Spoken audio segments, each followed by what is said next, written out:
परिचय बता देंगे? हाँ, राजेश तिवारी। जी बता देंगे क्या शिकायत करने पहुंचे थे एसपी कार्यालय आप? हाँ, मैं राजेश तिवारी हूँ, पेशे से अधिवक्ता भी हूँ, सरकारी वकील भी रहा हूँ, ब्राह्मण समाज का अध्यक्ष। दिनांक 15/11/2025 को रात्रि 11 बजे मेरा पुत्र राहुल तिवारी अपनी वाहन को पार्किंग करने के लिए घर के अंदर फोर्स में पार्किंग करने के लिए थोड़ा सा आगे मोड़ पर से बैक करके ला रहा था।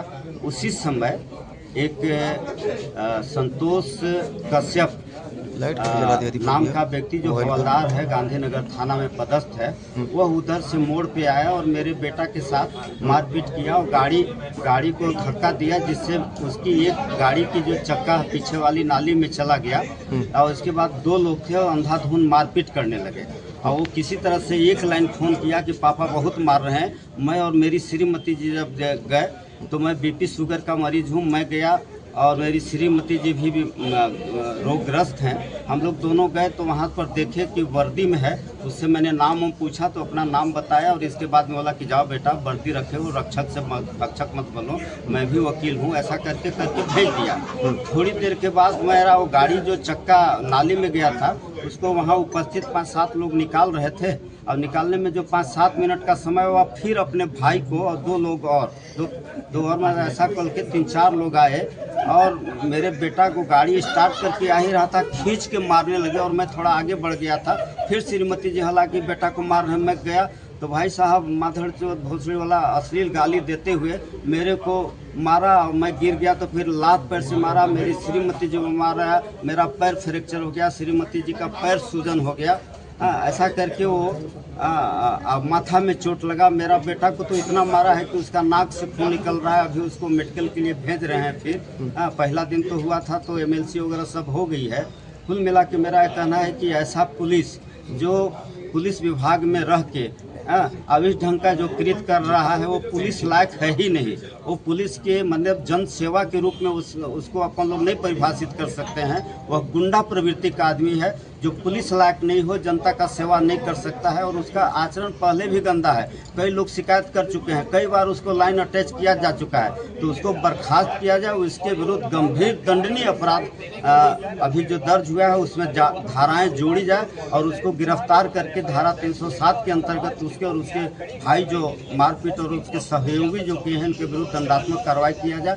इसीलिए आज हम लोग एसपी कार्यालय में आके पूरे समाज जो है आके ज्ञापन दिया है।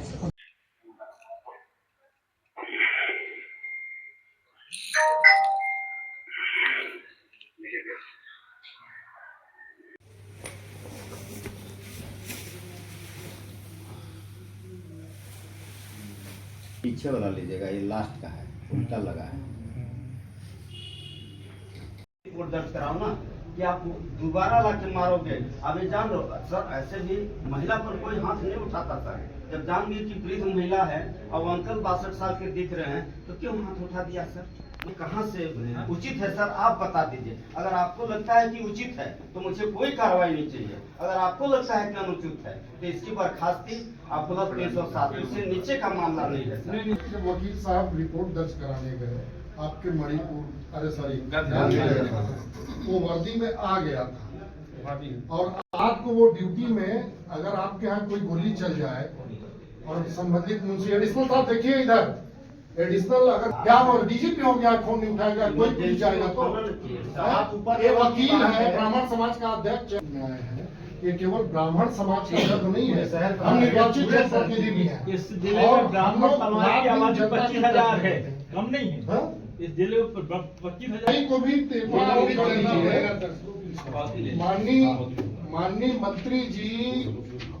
माननीय मंत्री जी का सुबह फोन आईजी साहब से हो गई है, उसको निलंबित वो कर दिए हैं। आईजी साहब का मैसेज भी आया, उन्होंने बताया आपके एडीजी आए हैं, आप लोग ड्यूटी में थे, मगर केवल निलंबन उठाया और एक गुंडा बुलाया था, वो 6 फीट का था, वो भी कोई मसलमैन था, उसी का भाई है, कोई भाई है। ये सालों को पकड़िए, उसको भी पकड़िए, साला वो है कहाँ? आप लोग तो पताल से खोद लेते हैं आदमी को और धारा बढ़ाइए एडिशनल साहब।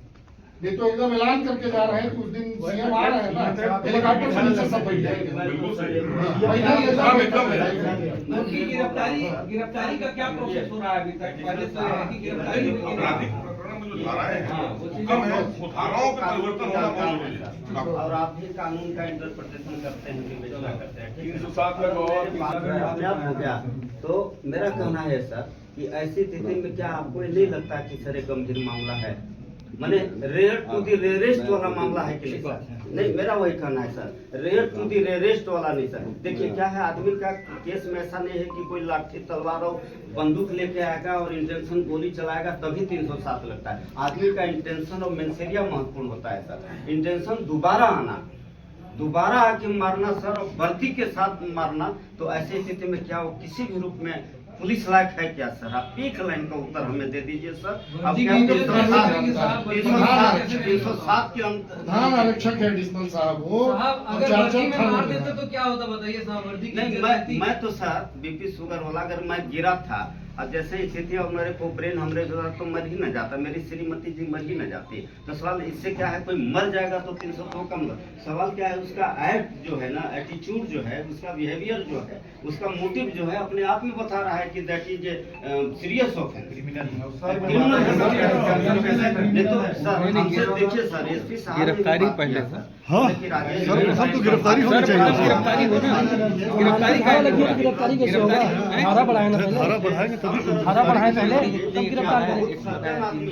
आपके पास अरे नहीं, हम सब जो मानते धारा 307 लगाए उसके बाद फिर गिरफ्तार करेंगे। समाज क्या पूरे अंबिकापुर आरएसएस और संगठन आपके साथ है, मेरे को मालूम है राजेश जी। उन्होंने कहा मैं एक्शन लूंगा और तगड़ा लूंगा, धाराएं भी बढ़ेगी, सब उन्होंने मेरे को कहा, उन्होंने आश्वासन दिया सर।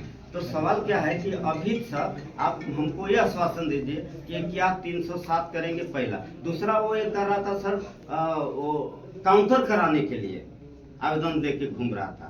तो शायद एसपी साहब लोग बोले, हमको बोले कि तिवारी साहब आप निश्चिंत रहो, कहीं कोई काउंटर नहीं होगा। सवाल इतना बड़ा जघन्य आपके साथ अपराध कर दिया, मैडम के साथ कर दिया, विरोध के काउंटर उसके कहने से होगा सर? एक बात तो आप देख रहे हैं, बच्चे का चेहरा जाके देखिए, बच्चे का चेहरा अभी जाके उसको देख लीजिए। मैं बोल रहा हूँ अपराधी का गिरफ्तारी कब तक होगा? हाँ, ये बताइए। मेरे को पहला समय क्लियर करिए, समय सर क्या है, आराम से बात करिए, यहाँ से जाएंगे ही नहीं। इस ऑफिस से कोई नहीं निकलेगा जब तक गिरफ्तार नहीं करेगा, कोई नहीं निकलेगा इस ऑफिस से, गिरफ्तार करिए। कितने घंटे में गिरफ्तारी होगी? गिरफ्तार नहीं होगा। अगर बचाव करना होगा तो अपराध किए तो स्वतंत्र घूम रहे हैं। यही का घर है सर, खास लोग इसमें लाइस्मार्ट। अभी हम लोग भी आएंगे भैया, अभी हमारी भी रैली आएगी, अभी वकीलों की भी रैली आएगी और माननीय महोदया आ रही हैं, हम सब लोग की वो मेहमान है।